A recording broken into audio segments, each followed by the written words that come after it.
Shalom Bapak Ibu Saudara, salam berjumpa kembali di Studio Kristen Channel. Bapak Ibu Saudara, pada kesempatan kali ini kita akan mendengarkan debat antara apologet Kristen Indonesia melawan polemikus Islam, di mana polemikus Islam mulai kepanasan dan penasaran tentang iman kekristenan, dan mereka semakin banyak yang mengenal Kristus. Mari kita dengarkan debat ini dan mari kita memberikan komentar yang baik. Selamat menyaksikan. Tuhan Yesus memberkati kita semua. Bila kita ciptakan manusia seturut dan segambar dengan rupa kita, itu loh.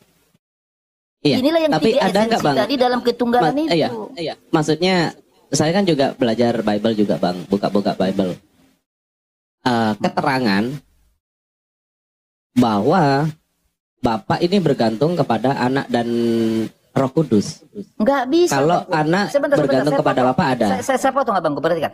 Ketika Abang mengatakan anak bergantung kepada Bapak atau sebaliknya, berarti Abang melupakan ya diskusi kita awal tadi. Kan saya sudah bilang tadi bahwa Bapa Sang Pencipta memiliki, perhatikan saya ulang sekali lagi. Bapa Sang Pencipta memiliki firman. Bapa Sang Pencipta memiliki Roh Kudus. Bapa Sang Pencipta akan bisu kalau dia tidak memiliki firman. Bapa Sang Pencipta tidak maha kuasa, tidak maha hidup kalau dia sendiri bukanlah sumber dari maha hidup. Berarti Abang lupa di sini yang awal tadi. Ini kan sebenarnya sederhananya kan saya sudah bilang tadi Abang. Bapa memiliki firman dan Roh Kudus. Ini takkan bisa dilihat manusia. Ini nggak akan terjangkau manusia. Lalu kenapa di dalam orang Kristen Tuhan bisa dilihat? Perhatikan, saya ulas sekali lagi. Kan firman Allah jadi manusia. Makanya bisa dilihat. Alasannya tadi kenapa?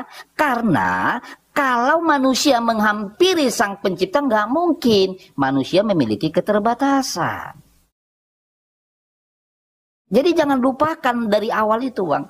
Bahwa Bapa memiliki firman, memiliki Roh Kudus. Inilah tiga kejamakan dari yang tunggal. Lalu bagaimana ini bisa dikategorikan tunggal? Perhatikan, Bapa itu kan hakikatnya Allah.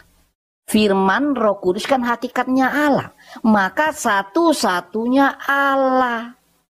Itulah abangku yang dimaksud mengenal yang tunggal. Oh iya, itu merujuk di Yohanes 17 ayat 3 Bang ya. Iya. Yang Abang narasikan itu. Iya. Iya. Kan itu kan sebuah kata-kata eksklusif dari Yesus sendiri kan. Kalau di Bible kan red letter. Yang tinta merah itu kan perkataan Yesus. Di Yohanes dikatakan hanya mengenal Engkau Allah satu-satunya yang benar, kan gitu Bang. Betul. Nah itu secara eksklusif kan merujuk kepada, kalau bisa dikatakan, otoritas tertinggi, kan gitu. Karena satu-satunya bukan satu Allah, kan gitu. Satu-satunya berarti menunjuk ke satu pribadi. Iya. Dan mengenal, bahkan dipertegas lagi Yesus dia membedakan antara Bapak dan Anak. perhatikan dalam hal tugasnya, kan gitu Bang. Oke, perhatikan Abang. Hanya Bapak. Di sini ya Abangku, Abang harus mengenal, sekali lagi saya ulangin, bicara otoritas ya. Kenapa ada kata otoritas? Perhatikan, ketika firman belum jadi manusia, nggak ada otoritas di sana Bang. Itu sama. Ya, itu sama. Yang menjadi ada perbedaan otoritas ketika firman jadi manusia, maka disebutlah dia menjadi anak yang maha tunggal. Itu loh. Jadi ketika dia manusia, makanya tadi kan saya dari awal kita sudah sepakat dan Abang juga agak sedikit mengerti bahwa Yesus itu memiliki dua natur. Kenapa dia memiliki dua natur? Karena sebelum Yesus jadi manusia dia kan firman. Betul? Iya. Lalu ketika firman jadi manusia, maka dia disebut anak menjadi manusia. Makanya dua nato. Maka keilahian dan manusianya nggak akan bisa dipisahkan. Kenapa? Sebab sebelum Yesus dilahirkan Bunda Maria, dia adalah firman. Firman itu bicara ranah keilahian. Yang saya bingungkan ini Bang, masalah yang tadi momen yang belum dibahas itu tentang duinatur yang selalu melekat di diri Yesus, itu termasuk dari sifat-sifatnya juga kan gitu Bang.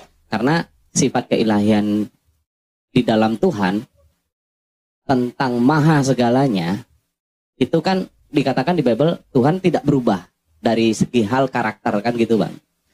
Nah, di saat momen Yesus itu ditanya tentang hari kiamat, dia mengatakan anak nggak tahu, hanya Bapak yang tahu kan gitu.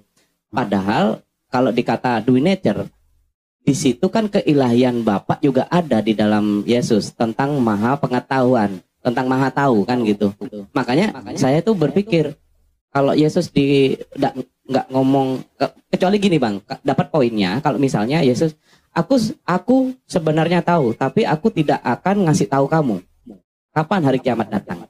Nah itu baru dapat poinnya. Tapi dia mempertegas anak nggak tahu. Ya, Bang. Poinnya kan saya sudah bilang tadi. Jawabannya cuma dua Bang. Jadi pada saat itu Yesus lagi berbohong, apa pada saat itu keilahiannya meninggalkan tubuh Yesus?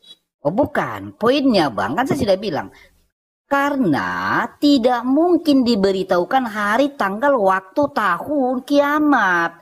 Makanya perhatikan abangku, ini sedikit ya, biasanya aku kalau agak sulit saudara kita Islam, saya kasih rujukannya mempermudah. Perhatikan abangku. Abang baca sekarang surah Al-A'raf 187, coba baca. Di sana ada syarat, itu sebenarnya maaf sekali, itu biasanya pengadopsian dari perkataan Yesus. Ya, maka Yesus berkata, hari kiamat itu kedatangannya bagaikan pencuri, tidak ada seorang pun yang tahu. Itu diadopsi oleh Al-Quran dalam surah Al-A'raf 187. Bahwa tidak ada seorang pun yang tahu kedatangan, sebab kedatangannya adalah tiba-tiba. Coba deh abang baca. Artinya Bang, Allah Islam sendiri pun nggak pernah memberitahukan tanggal, hari, waktu kiamat. Iya, kan hanya Tuhan yang tahu. Iya, kan hanya Tuhan yang tahu. Berarti iya, ada korelasinya Bang di ayat itu dengan abangku, di Al-Quran. Poinnya tadi abangku, itulah maka saya katakan, belajar tentang kitab suci abangku, maka kita harus memahami bahwa ada yang tersirat dari yang tersurat. Kalau saya nangkap itu Bang, kenapa sih Tuhan nggak memberitahukan? Karena langsung saya tangkap itu. Sebab jikalau Tuhan memberitahukan hari, tanggal, waktu, hari kiamat, dunia akan kacau Bang. Dunia akan kacau balau. Iya, maksud saya kalau misalnya di ayat itu mengatakan, saya tahu kapan datangnya hari kiamat, tapi aku tidak memberitahu kalian. Nah itu baru dapat poinnya Bang, bahwa kan di dalam diri Yesus kan, sifat keilahiannya itu masih melekat. Sebentar, tadi kan dikatakan hanya Bapa yang tahu, betul enggak? Iya, hanya Bapa yang tahu. Sebelum tadi Yesus jadi manusia, dia apa? Apanya Bapa? Kenapa Bang? Sebelum Yesus jadi manusia, dia tadi apa?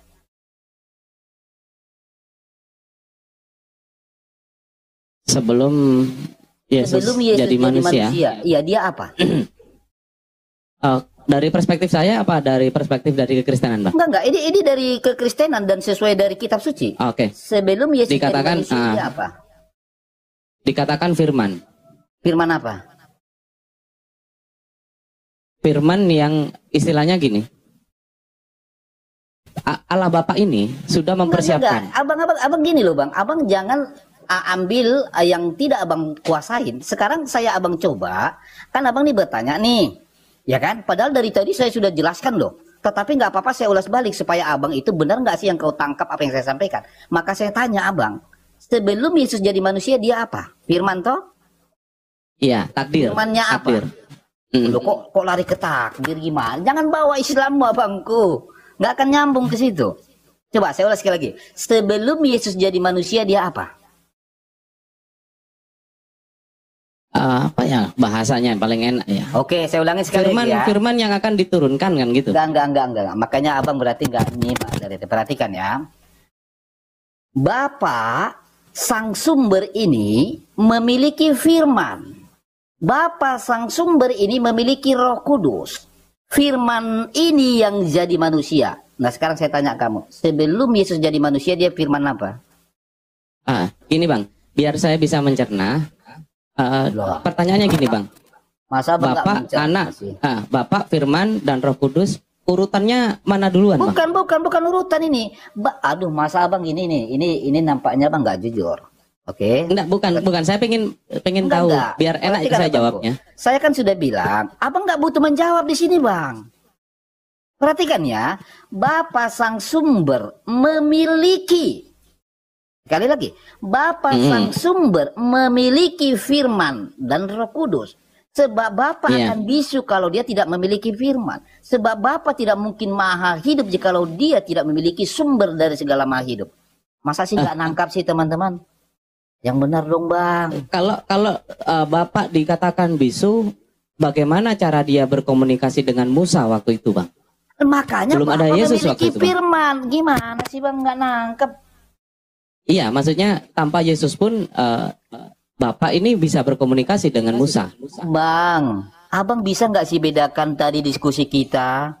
Sebelum firman jadi manusia itu yang pertama udah kita bicarakan loh. Sampai saya bilang Bang, Bapa, firman, Roh Kudus ini nggak bisa dilihat manusia Bang, nggak akan terjangkau manusia. Tetapi ketika firman jadi manusia baru bisa dilihat manusia. Masa abang nggak bisa? Astaga. Iya, kan masalah dui nature itu Bang. Paham. Kalau di dalam diri Yesus itu kan ada Bapa, ada Roh. Hah?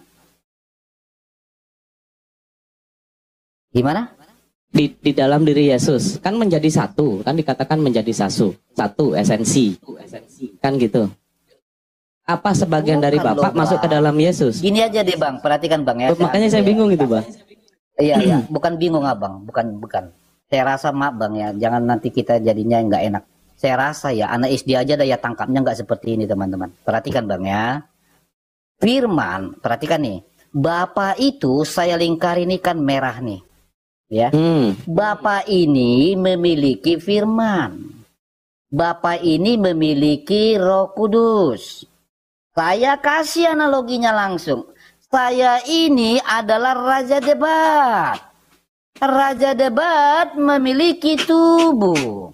Tubuh memiliki jiwa, memiliki Roh Kudus, memiliki roh. Oke?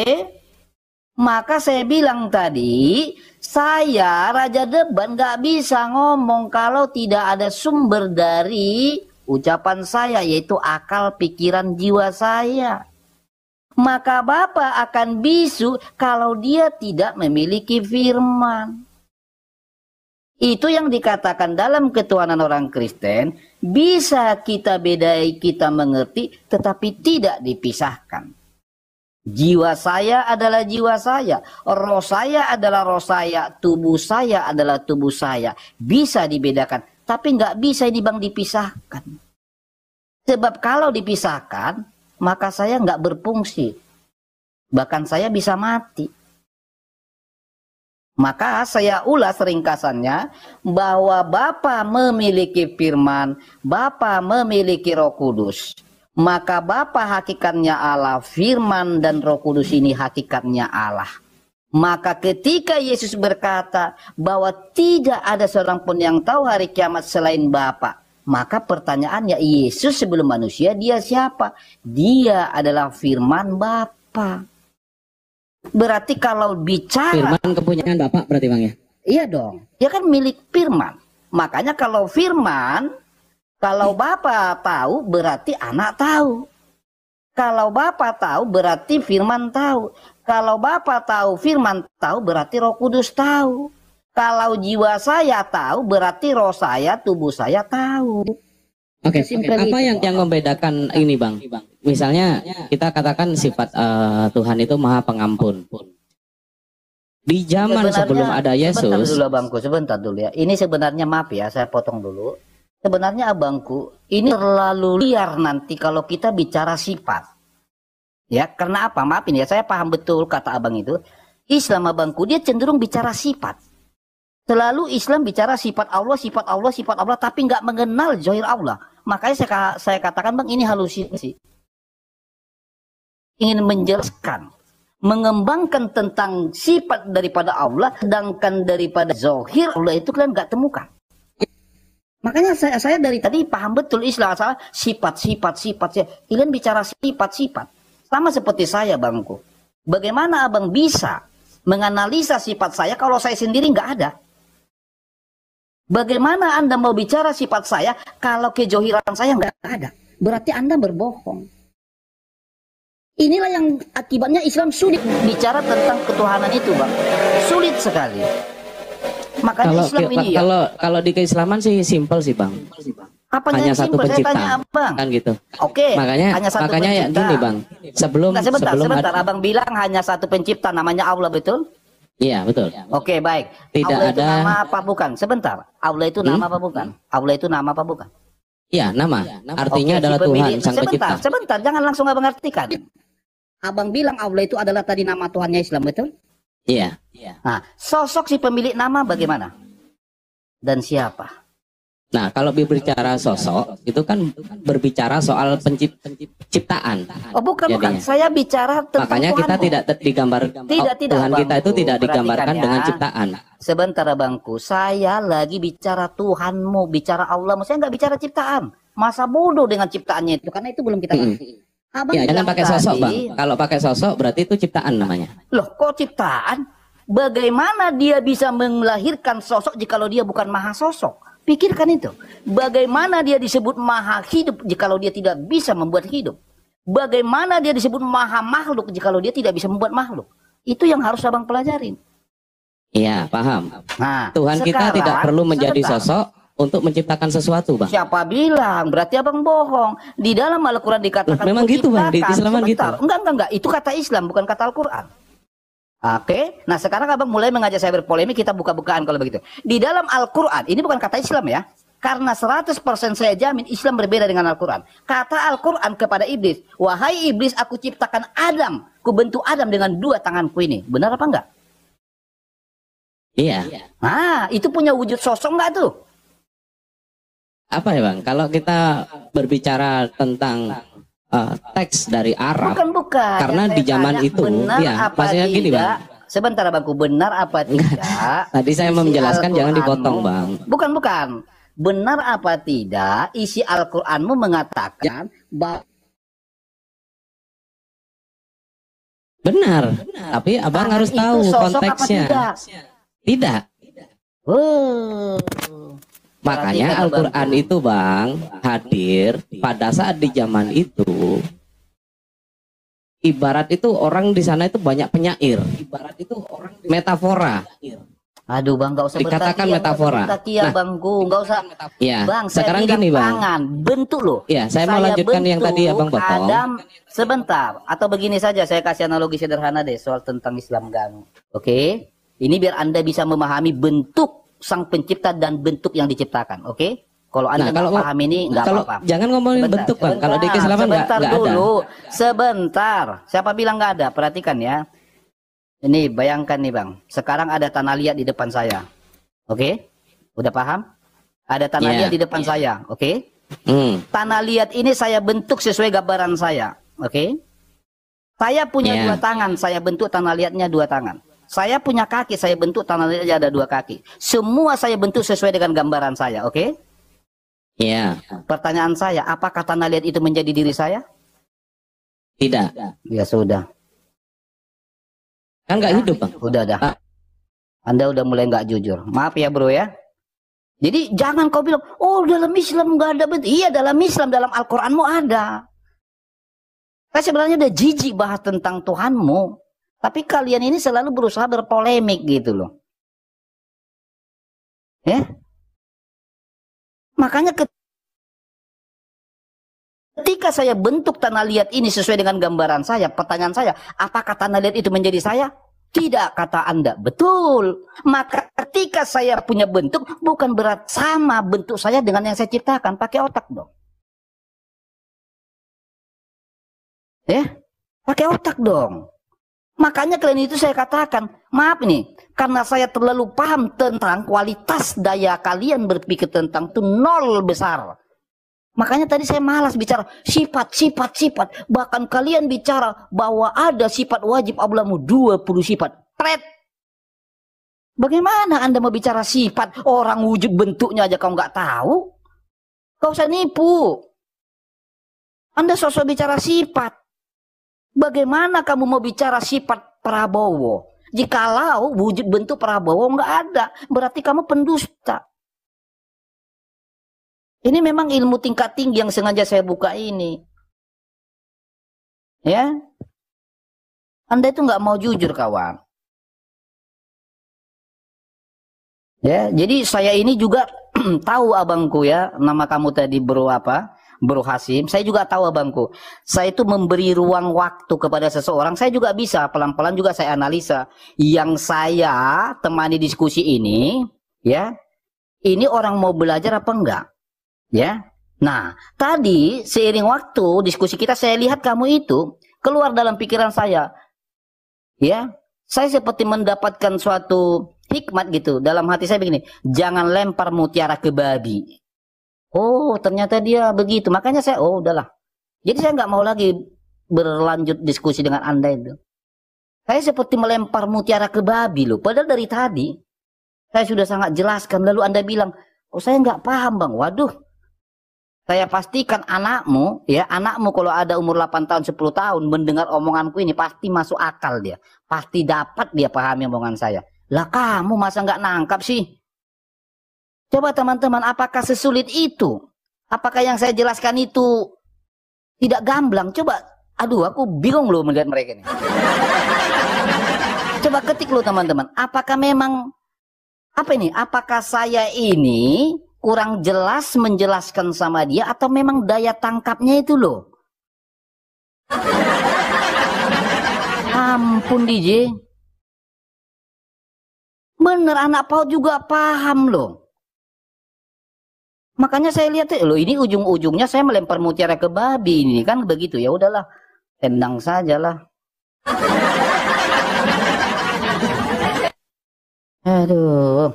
Ayo dong, Jangan makanya memang kalau kalian mau mengenal ketuhanan yang benar, yang diajarkan oleh orang Kristen, yang diajarkan oleh Tuhan Yesus, jangan dulu kau bawakan Tuhanmu itu. Nggak ada Tuhanmu itu. Makanya kamu itu susah nangkap. Sifat. Pret. Gampang kali bicara sifat dong. Enak kali ngarang-ngarang. Sifat. Dari mana kau dapat sifat? Orang johirnya aja kau nggak ada. Gimana? Kuluk-kuluk. Iya kan? Lalak bicara sifat. Iya kan? Cobalah teman-teman, sifat. Iya kan? Sifat. Saya kasih contoh misalnya begini ya. Bagaimana ini saya sebutin nama-nama yang di bawah ini. Misalnya si Ahmad ada di bawah, si Julfikar, ya kan? Ada si Hampirin aku, ada si Email. Lalu saya bicara sifat mereka, Lah saya aja nggak kenal mereka, saya nggak kenal pribadi mereka. Terus saya bicara, oh sifat mereka begini, kampret. Itu namanya Anda berdusta dan bertakia. Jangan dulu kau bicara sifat, tetapi kenalilah dulu wadahnya. Apa itu maksudnya wadah? Kenalilah dulu wujud bentuknya yang memiliki sifat. Itu loh. Ya. Jangan kau, memang kadang teman-teman serius, udah bosan kali aku bahas Tuhan orang ini, karena memang gak ada. Kenapa saya bilang gak ada? Karena mereka nggak jujur sama Al-Qur'annya. Di Al-Quran itu jelas kok. Kayak macam tadi bang, oh kalau di Islam mah nggak ada bentuk. Iya kata Islam. Kata Al-Quran nggak begitu. Al-Quran jelas-jelas berbicara tentang bentuk atau yang disebut zohir. Ada di Al-Quran. Jangan kau berdusta lah kawan.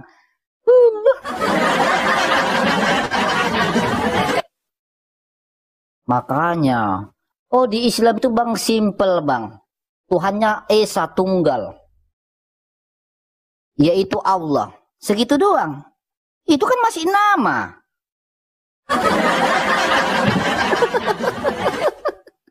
Siapa sih pemilik nama? Harus kau kenalin. Makanya sampai sekarang Islam itu belum menemukan Tuhannya. Percaya deh sama saya. Saya ini nggak bohong kawan. Bukalah hati kalian, ya. Jujurlah kalian pada akal kalian. Selama Anda hanya berkoar-koar mengatakan yang kau sembah adalah Esa Tunggal, tetapi selama kau tidak mengenal dari yang tunggal itu, Anda itu pendusta. Pendusta. Ya.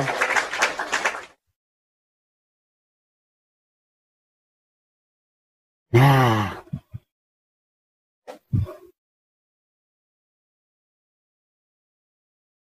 halo, selamat malam. ya, selamat malam Bang Ahmad. Bang Ahmad Islam Kristen? Islam, Kak. Iya. Apa itu, Bang? Boleh bertanya, Kak? Bertanya tentang apa, Bang? Tentang ketuhanan? Tentang mengapa perceraian itu kok nggak boleh di Kristen, Kak?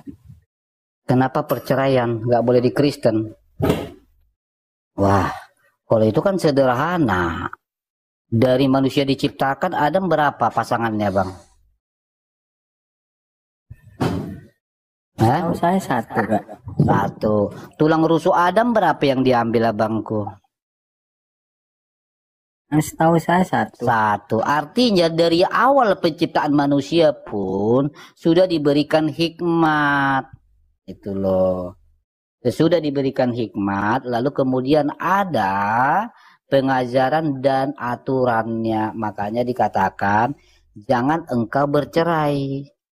Nggak boleh bercerai. Karena apa? Yang telah dipersatukan oleh Tuhan tidak boleh diceraikan manusia selain kematian.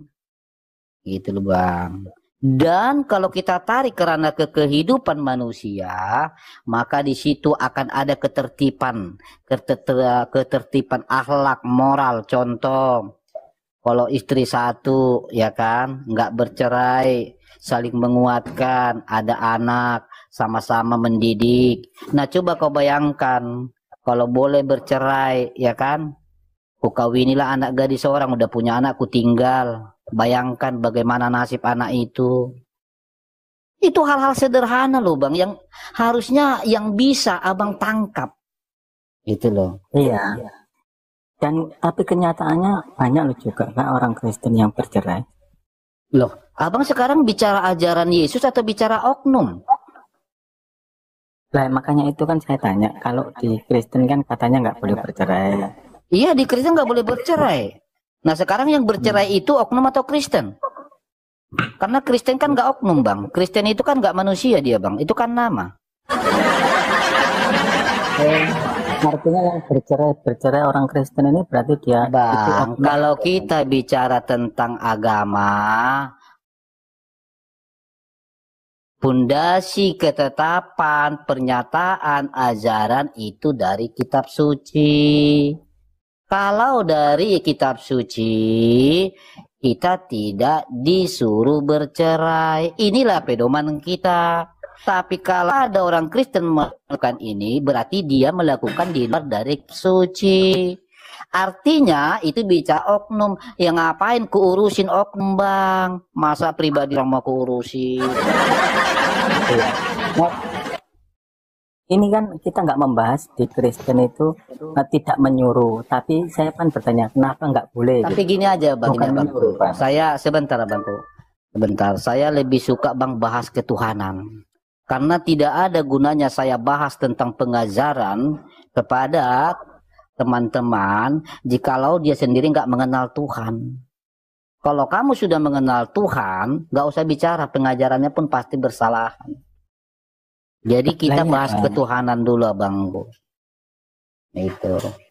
Kan saya ingin tahu tentang perceraian, kenapa kok nggak diperbolehkan dalam Kristen gitu loh. Kan Bukan tadi disuruh, kan udah ku jawab tadi, Abang. Kalau Kalau udah ku jawab, jangan abang mau paksa dalam Islam. Oh, Islam itu solusi. Kalau kira-kira nggak bisa dipertahankan, ceraikan. Itu Islam, abangku, nggak ada urusan sama aku. Tetapi kalau dari porsi kekristenan saya jawab, dalam kitab sudah dikatakan yang telah disatukan oleh Tuhan tidak boleh dipisahkan selain dari kematian. Clear di situ. Kalau Nggak terjadi ada berarti selesai, nggak usah berarti clear di situ. Jangan iya, jebul kali kau. rumah tangga berarti nggak ada solusi dalam Kristen ya. Loh, solusinya bertakwalah kau. Gimana kau ini? Itulah gunanya mengenal Tuhan. Gini abangku. Bercerai, Bang. Perhatikan abangku, solusinya apa sih? Ya kan? Ini kan kita bicara agama, berarti kan bicara ketuhanan nih. Berarti kalau bicara ketuhanan berarti bicara takwa nih. Apa sih solusinya? Solusinya dekatkan dirimu kepada Tuhan. Sebab barang siapa yang marah, emosi sehingga terjadi perceraian, berarti itu adalah hawa nafsu. Berarti dia tidak bisa mengendalikan hawa nafsu. Berarti dia tidak beriman. Sederhana tuh Bang. Orang Kristen yang bercerai itu nggak beriman kan ya? Lah kalau diceraikannya istrinya iyalah nggak beriman itu. Berarti dia bukan Kristen. Kasian Bang ya. Orang Kristen nggak beriman loh teman-teman. Kalau Kristen bercerai. Nggak usah udah turun-turun. Saya nggak suka orang-orang gini, nggak berkualitas. Maaf Bang ya. Ini bukan tempat curhatanmu. Kenapa sih saya lagi baik-baik yang naik yang pada SDM rendah sih? Kok SDM rendah yang naik loh? Padahal aku lagi apa ya? Lagi waktunya tenang gitu. Tapi ada aja ya.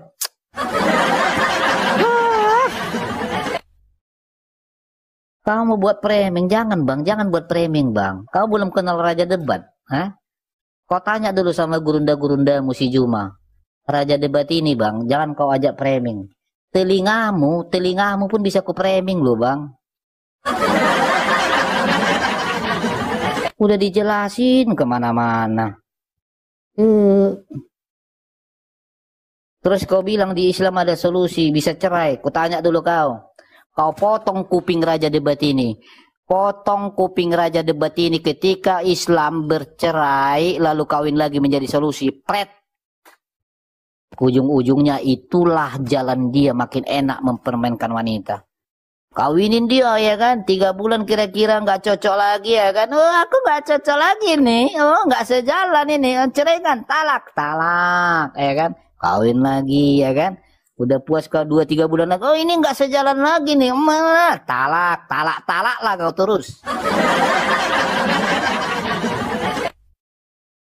Ya kan, jadi nggak usah lah banyak bicara kau. Sedangkan Salomo aja, Daud yang banyak gundiknya aja nggak selesai-selesai masalah rumah tangganya. Jadi jangan kau bilang kawin cerai banyak istri itu solusi, ya. Kebanyakan talak kau. Itu pun bahasa talak itu bahasa Batak itu ya, bukan bahasa Arab itu.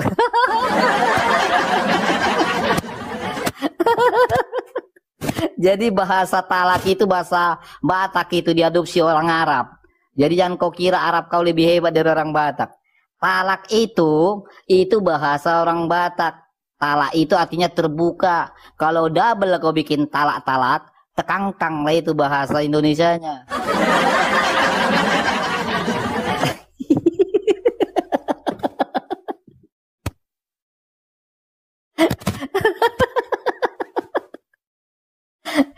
Iya kan? Jadi kalau bahasa Batak udah kau double talak-talak, itu bahasa Indonesianya ngeri, tekangkang itu namanya.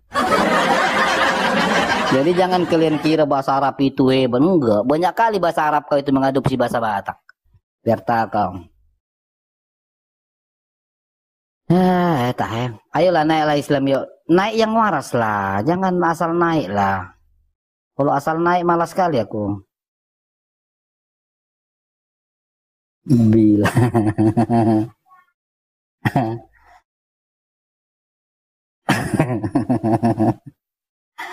Mana dia kok turun? Mana si Hasim tadi Bang? Kalau si Hasim, dia itu apa? Memang sulit teman-teman. Karena mereka ini Selama mereka tidak mengenal kezohiran itu ya, maka mereka ini bermain khayalan, halusinasi. Bayangkanlah menghadapi orang yang suka berhalusinasi, ya, bisa stres dirimu menghadapi orang halusinasi.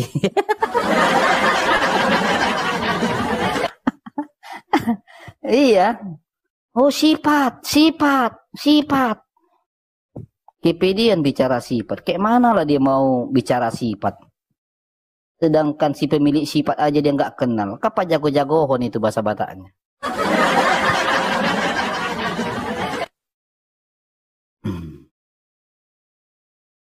Ayo naik yuk. Mengenal Tuhan yang Esa yang tunggal dan mengenal pribadi dari yang tunggal. Kenali satu tunggal agar kamu tidak sia-sia sampai meninggal. Innalillahi, nanti kamu sia-sia. Terkadang menggelikan. Wah, kalau aku bang bukan menggelikan, ku bilang lucu-lucu menjijikkan. Oke, Flori, Islam Kristen Flori. Flori Mania. Halo. Halo. Halo. Halo. Ngasih gak bilang.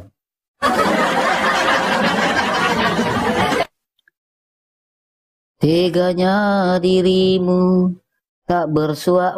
Datang lagi Mas Ipon. Oh, Mas Ipon.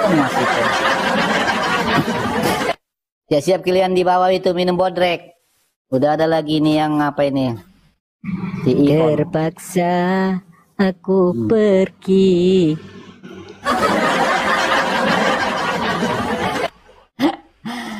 Kenapa mulai tadi nggak masukkan saya? Kenapa? Satu-satu lah bang. Gini loh, kan abang kan tahu kan, kalau Islam dinaikkan sekali dua, kadang kan macam apa itu bang? Menggonggong. Ya enggak juga lah, enggak juga, itu kan tergantung hostnya. Kalau hostnya menggonggong, ya yang lain menggonggong kan. Ya wajib kalian menggonggong bang. Contoh nih, kalaupun misalnya nih Mas Gigi naik satu orang, kan cuma kamu yang naik kan, betul? Nah, pertanyaannya, ada nggak setan dalam hidungmu Kawawa? Nggak ada.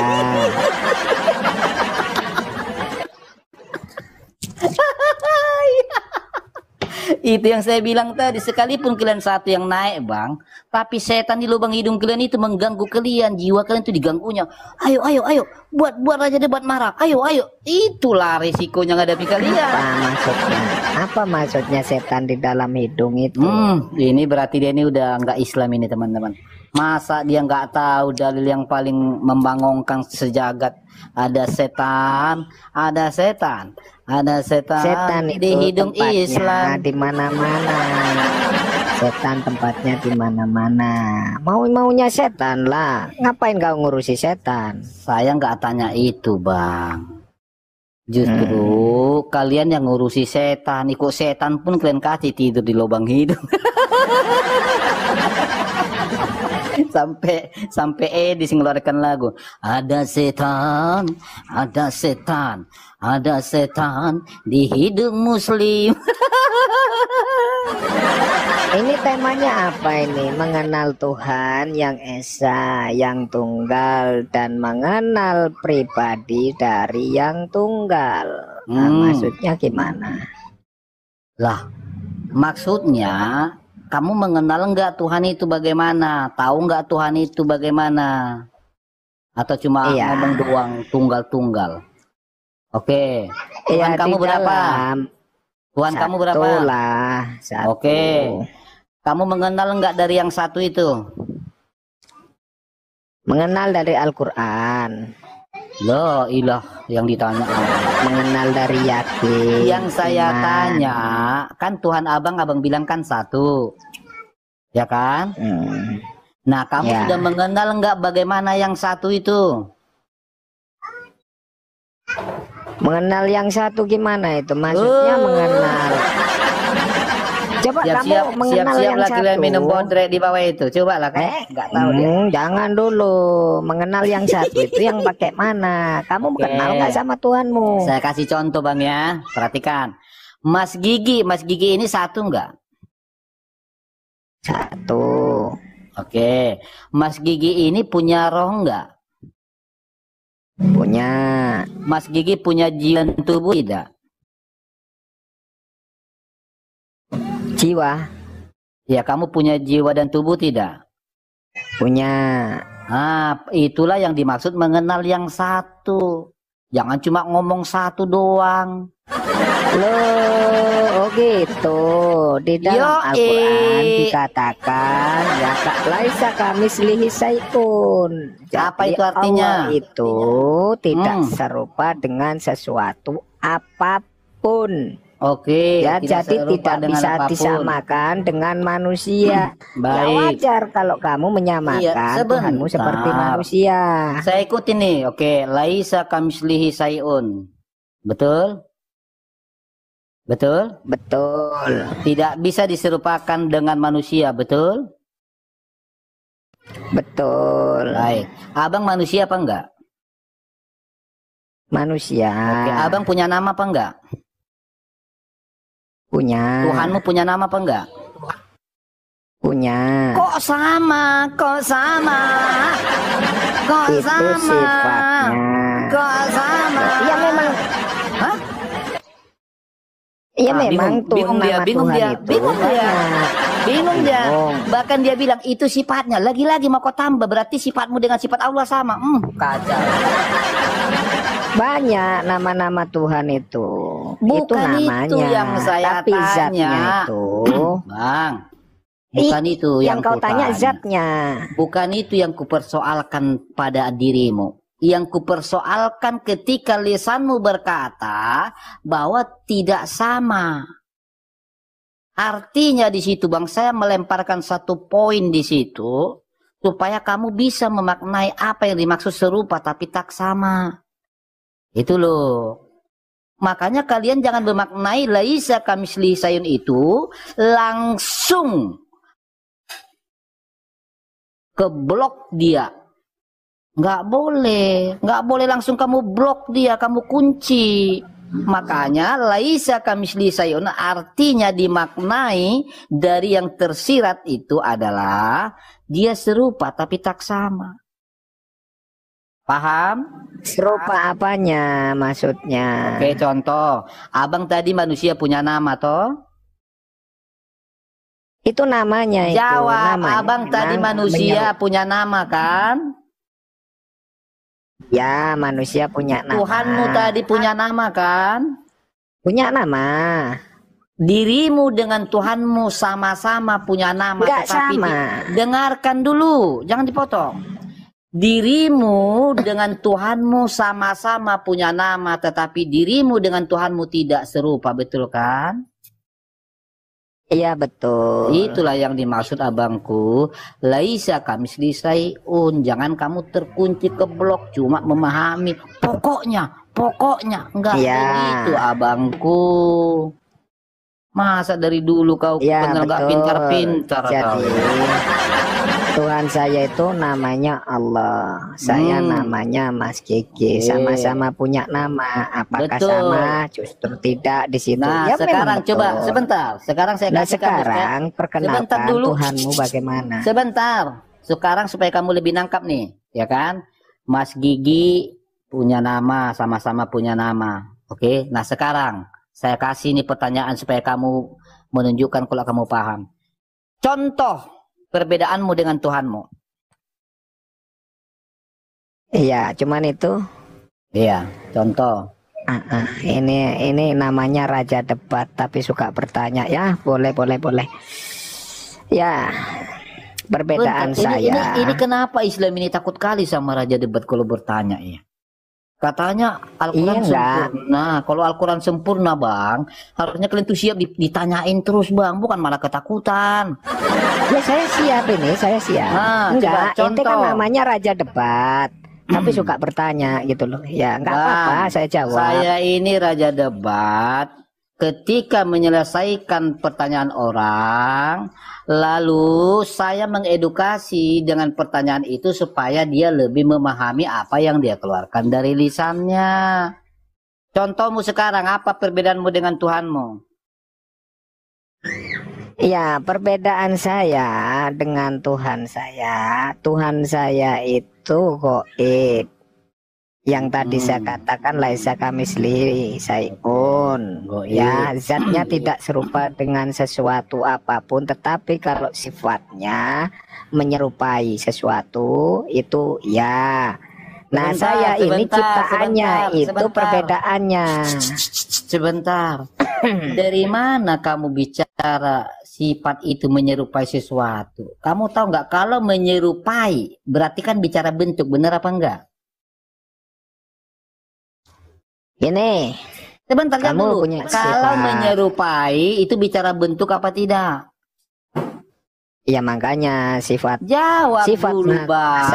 dengan Supaya kita sifatnya lanjut ini. manusia. Sebentar, kalau menyerupai itu ranahnya ke bentuk apa tidak? Kalau menyerupai iya, tapi saya nggak bilang menyerupai. Ini yang di saya situ. bilang tadi, abangku. Anda bicara sifat tapi ke bentuk. Sejak kapan sifat punya bentuk? Itulah botolnya kalian kadang. Yang saya katakan zat Allah itu tidak sama dengan sesuatu apapun, tetapi kalau sifat-sifatnya menyerupai itu memang ada. Contoh, Itulah berarti sudah dengarkan terjawab dulu. ya. Sebentar. Itulah. Berarti kamu udah paham kan? Udah mulai kau buka kan kunci. Tadi kan kamu kena blok di sini ya. Tadi kan kamu kunci mati di sini. Laisa kamisli sayun. Nah, sekarang kamu udah mulai sadar nih. Mantap, lanjut. Iya, makanya kamu itu merujuknya nanti ke sifat, bukan ke zat, seperti itu. Sifat itu apa sih? Loh, sifat-sifat Allah itu maha pengasih, maha bijaksana. Bukan sifat itu punya maha wujud, punya sayang. bentuk apa enggak? Sifat itu punya bentuk apa enggak? Enggak Oke. ada. Enggak Sekarang ada. saya tanya kamu, zat itu apa? Mana saya tahu zat itu apa? Zat yang seperti apa dulu yang ditanyakan ini? Kan gitu. Iya ampun. Zat padat, zat cair, apa bagaimana? Enggak, zatnya Allahmu deh. Mungkin perhatikan teman-teman ya, mereka ini. Mana ada umat Islam tahu zat Allah itu dulu. seperti apa? Sebentar ya. Jadi Islam ini teman-teman, buat Kristen, kalau kalian ngomong zat hati-hati. Karena zat dengan dezat kata mereka ini berbeda. Ya. Kau sama saya ngapain ngomong Dejat. sama yang di bawah?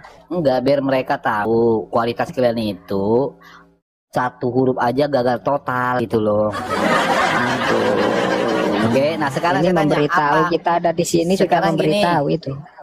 Sekarang gini, apa itu dezat Allah? Silakan. Ya, jadi kan sudah dikatakan tadi laisa kamisli sayun. Zat Bukan Allah itu yang itu ku tidak tanya, yang serupa ku dengan tanya dezat sesuatu apa? apapun. Dezat apa? Yang aku tanya dezat itu apa artinya? Zat itu apa? Zat Allah gitu. Nggak ada yang tahu. Nah, kalau gitu ngapain kalian bicara Allah? Benar kan teman-teman saya bilang kan? Ini Dia memang Allah itu berhak dibicarakan Sebentar. karena Perhatikanlah tertulis teman-teman di dalam. Perhatikan ya teman-teman, inilah yang saya bilang tadi ya. Puji Tuhan, dia berbicara sendiri. Ini yang saya bilang dari awal. Mereka ini bicara ya, tidak pakai pakai pikiran, nanti kena ban pula. Ini yang saya bilang tadi. Apa yang keluar dari lisan mereka ini, mereka nggak mengerti. Coba, begitu nekatnya mereka berjuang mati-matian bicara zat. Tapi giliran ditanya zat itu apa? Nggak tahu. Ini Memang yang saya bilang tadi, orang-orang yang berhalusinasi. Itu tidak Lah, bisa. kalau kamu tidak tahu diucapkan. tentang zat Allah, ngapain kamu bicara Allah, Bang? Ya memang harus berhak dibicarakan. Berarti Karena kalau sudah tertulis sekarang saya kasih bahwa nih. Allah itu seperti Sebentar. ini. Bahwa Saya kasih Allah itu analogi seperti sederhana, itu. Bang. Bang, sebentar. Saya kasih analogi sederhana nih. Aduh, ada pula apa?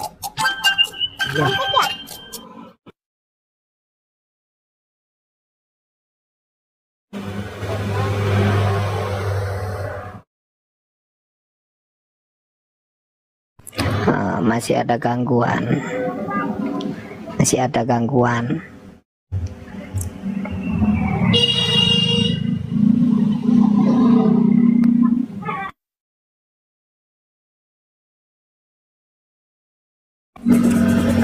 Ini si raja debat ini bingung sebetulnya. Allah itu di dalam Bible juga tidak kelihatan. Bagaimana untuk menampakkan yang tidak kelihatan itu?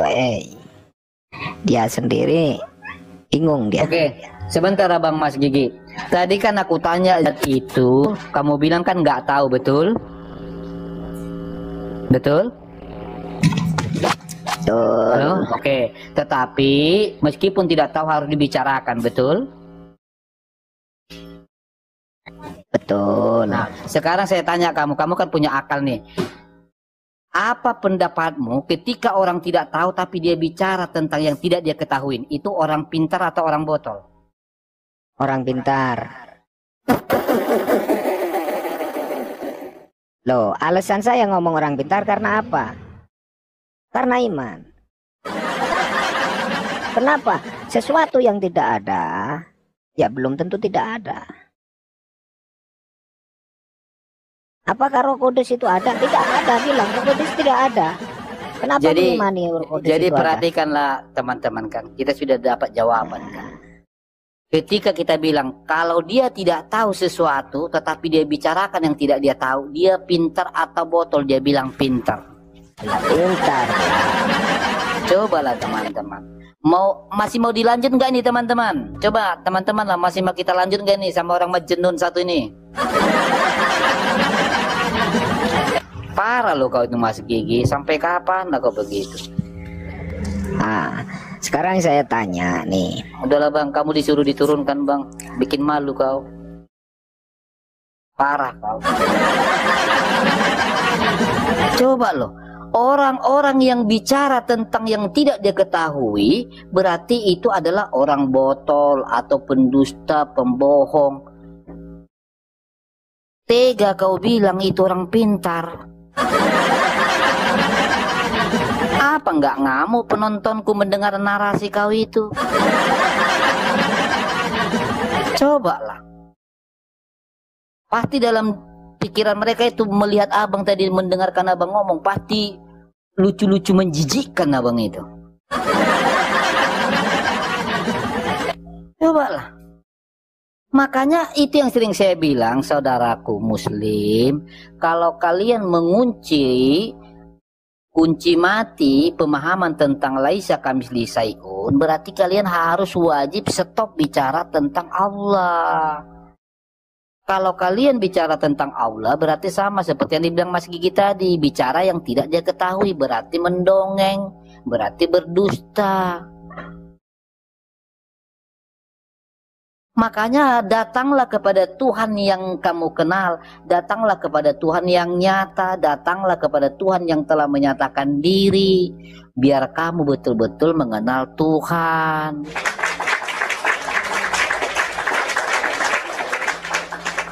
Cobalah kalian ini, kadang nggak tega kadang ya, kadang kalau kita buat begini sama kalian kan, satu sisi kita saudara sebangsa setanah air, mau diperjuangkan di atas bikin malu Indonesia, merusak dunia pendidikan. Cobalah kalian aduh, kasihan loh. Sanggup dia mengatakan orang yang berbicara yang tidak dia ketahui, dia bilang pintar.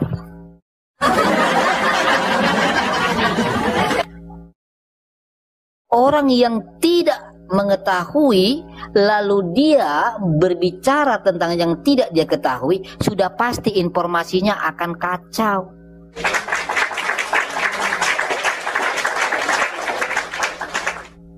Contoh ibaratnya misalnya saya di Bali nih, ya kan, saya nggak tahu ada kejadian, lalu saya bicara sama orang, oh begini loh kejadian di Bali, begini.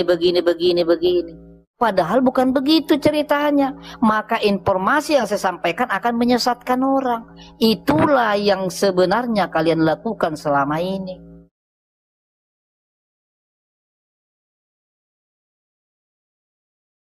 Itulah yang sebenarnya yang kalian lakukan selama ini. Kalian tuh nggak tahu apa yang kalian bicarakan, apa yang kalian suarakan. Sama seperti guru-guru kalian itu, saya pastikan guru-guru kalian itu nggak tahu apa yang mereka bicarakan. Makanya kalian itu mendapat informasi yang sesat, nggak nyambung, kacau balau semua. Kalau bahasa Batak, benar kata abang ini, Bang Jer ini, inna tuninna, katanya. Katanya begini, katanya ya kan? Dikasih tahu lagi ke sana, katanya begini, dikasih tahu, katanya begini, dikasih tahu lagi sama orang lain, katanya begini, ya kan? Ternyata nggak begitu. Giliran dicari tahu siapa yang awal berbicara itu udah mati, udah nggak ada lagi. Tetapi orang sudah banyak disesatkan.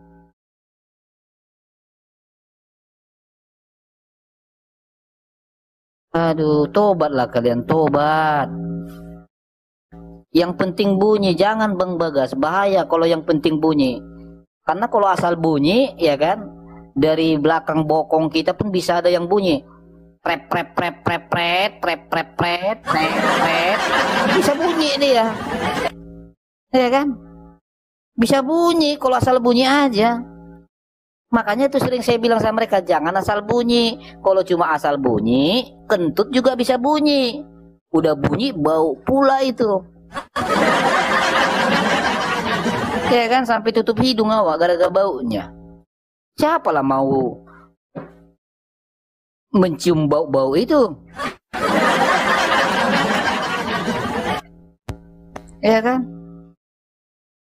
Belum sabar hidayah ke Abang Raja. Framing.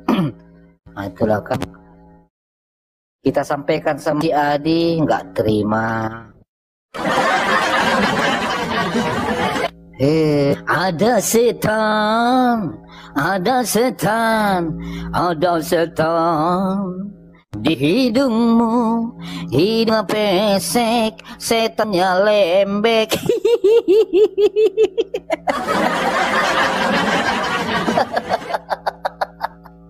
Setannya lembek, tiap hari bisa dikeluarin. Masuk lagi, setannya masuk lagi.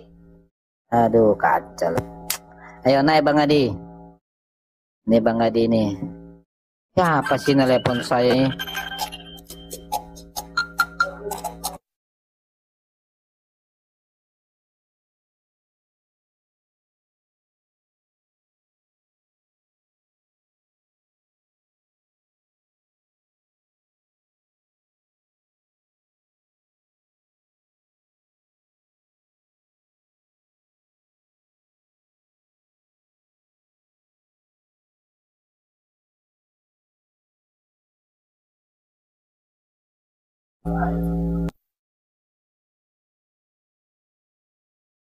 Oke, buat teman-teman nanti kita lanjut lagi ya.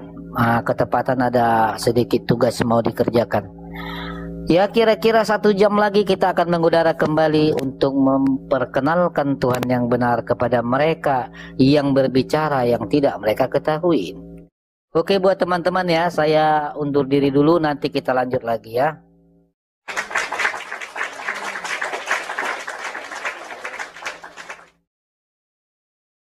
Oke, salam buat semua teman-teman ya.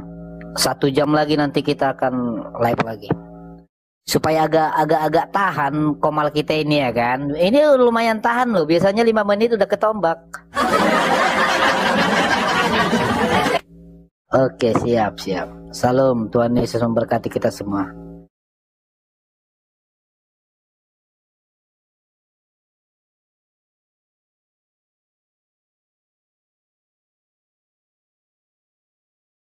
Teknisi ini diberikan pengetahuan kepada saya bahwa saya mengetahui teknisi ini memiliki roh. Kamu punya roh toh? Punya roh kamu enggak? Punya.